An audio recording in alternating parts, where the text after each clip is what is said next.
First Samuel 30. So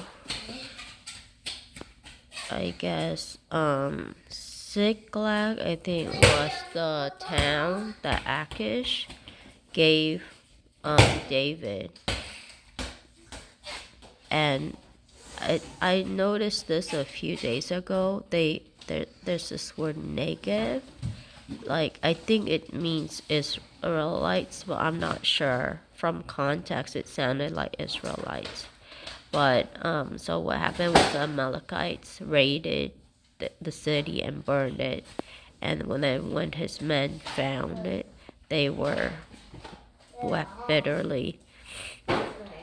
But it's interesting right here. And like the men were talking of stoning him, David, because they were bitter in spirit because they thought that their family, sons and daughters were lost. And like I'm not sure why they stoned him. Maybe because he decided to go with Achish. I'm not sure. But David found strength in the Lord his God, and that is such a powerful phrase that when we think all is lost, we can find our strength in God.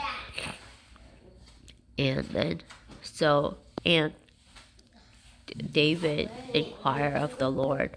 And so this reminds me of how Saul did not do this when he wanted to do something important, but David always remembered to inquire of God.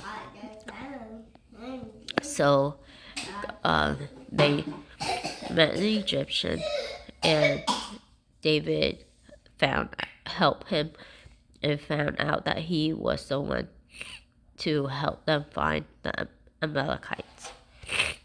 And I remember God wanting to destroy completely the Amalekites, but Saul didn't. So now it's David's turn. But he didn't completely destroy them. There were 400 that fled by camel. And so he took back everything that was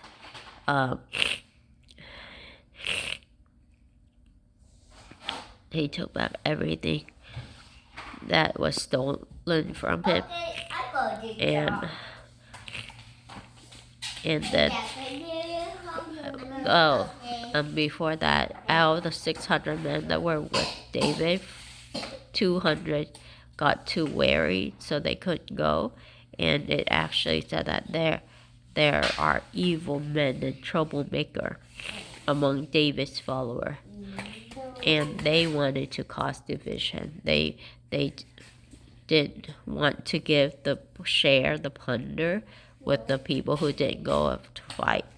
And David said, "No, my brother, you must not do that with what the Lord has given us." So the men were saying that it's David's plunder, but no, David knows that it's the Lord that has given it to them, that God has protected them and delivered the Amalekites into their hand and the raid party that came against them. So he made that a statute and ordinance, and then he also sent out gifts. And so it's I think he's wise and generous in what he did, and that is very good. Knowing that like he even said that here is a gift for you from the plunder of the Lord's enemies. So he knows whose resources he is dealing with, and I need to do the same. Sometimes I forget and I hold on tightly to money, and I think I need to know that it's just a resource that God gave me, and so I can use it wisely and generously.